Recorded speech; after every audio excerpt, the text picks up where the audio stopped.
शहर की हर घड़ी एक ही समय पर रुक गई थी। 2:09 AM। मानो किसी अदृश्य शक्ति ने वक्त की गर्दन मरोड़ दी हो। पूरे शहर में सन्नाटा पसरा था, लेकिन काला पहाड़ के पुराने अस्पताल से उठती खौफनाक चीखों ने इस सन्नाटे की चुप्पी चीर दी। ये वही अस्पताल था जो 15 साल पहले बंद हो गया था। वहां एक भयानक हादसा हुआ था। एक ही रात में पूरी नर्सों की टीम और कुछ मरीज रहस्यमयी हालात में मारे गए।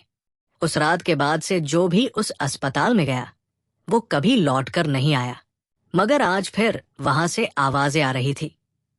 अस्पताल से सटा एक छोटा गांव था।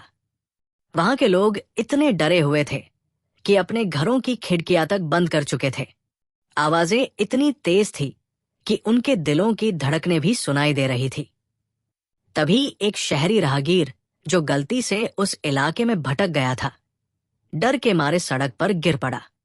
कांपते हुए उसने पुलिस को फोन किया।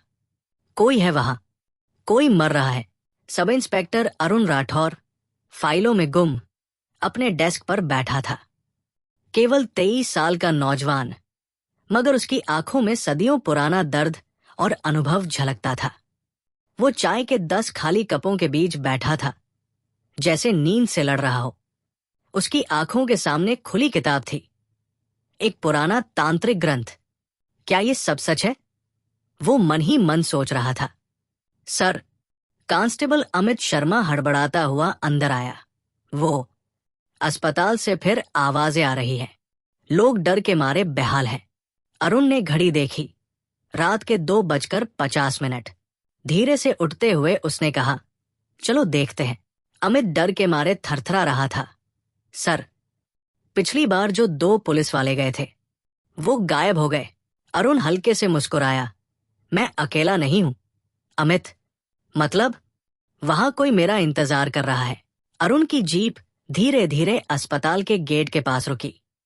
गेट पर लटकी जंजीरें अपने आप हिल रही थी और ऊपर की लाल बत्ती बिना बिजली के टिमटिमा रही थी। अरुण ने गाड़ी से उतरकर गेट को धक्का दिया। जंजीरें अपने आप खुल गई। ये जगह अब मुझे बुला रही है, उसने धीरे से बुदबुदाया। जैसे ही वो अंदर पहुंचा, एक ठंडी हवा का झोंका उसके चेहरे से टकराया।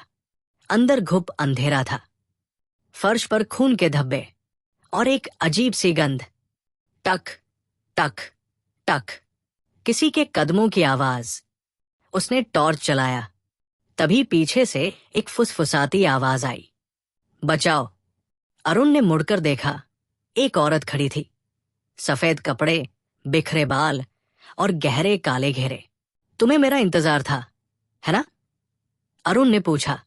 वो औरत धीरे धीरे बोली, मेरा नाम नंदिनी है। और तभी अरुण की आंखों में एक फ्लैशबैक कौंध गया। डॉक्टर विनायक गुप्ता, एक प्रसिद्ध सर्जन, तांत्रिक विद्या में गहराई से लिप्त था। उसने अमरता पाने के लिए 10 नर्सों और मरीजों की बलि दी। उस रात कुछ ऐसा हुआ जो उसके नियंत्रण से बाहर था। बलिदान अधूरा रह गया और उसकी आत्मा वही कैद हो गई। अब वो अस्पताल उन आत्माओं का पिंजरा था और नंदिनी उन्हीं में से एक। अरुण की आंखों में चमक थी। उसने नंदिनी की ओर देखा और कहा, मैं तुम्हें मुक्त करूंगा। तभी अस्पताल के दरवाजे अपने आप बंद हो गए। तू भी मर जाएगा। एक भयानक आवाज गूंजी, डॉक्टर विनायक की आत्मा। अरुण ने अपनी सर्विस गन निकाली, जिस पर एक ताबीज बंधा था। तभी एक साया उस पर झपटा। अरुण ने जेब से हनुमान चालीसा का ताबीज निकाला और जोर से बोला, तेरा वक्त खत्म हो चुका है। साया चीखता है, हवा में घुलता है, मगर ये बस शुरुआत थी। अरुण राठौर की आवाज गूंजते ही पूरा अस्पताल कांप उठा। लेकिन वो बुरी आत्मा पीछे हटने के बजाय और भी उग्र हो गई। अरुण राठौर की आवाज गूंजते ही पूरा अस्पताल कांप उठा। लेकिन वो बुरी आत्मा पीछे हटने के बजाय और भी उग्र हो गई। क्या अरुण अपनी शक्तियों से इस आत्मा का सामना कर पाएगा? क्या वो इन फंसी हुई आत्माओं को मुक्ति दिला पाएगा? या फिर वो भी इस भयानक अस्पताल का हिस्सा बन जाएगा? अरुण, धीरे से फुसफुसाते हुए, अगर मेरी मौत ही सच जानने की कीमत है तो मैं तैयार हूं। क्या अरुण इस बार जिंदा लौटेगा? जानने के लिए देखिए अगला एपिसोड, भूतिया डॉक्टर की वापसी।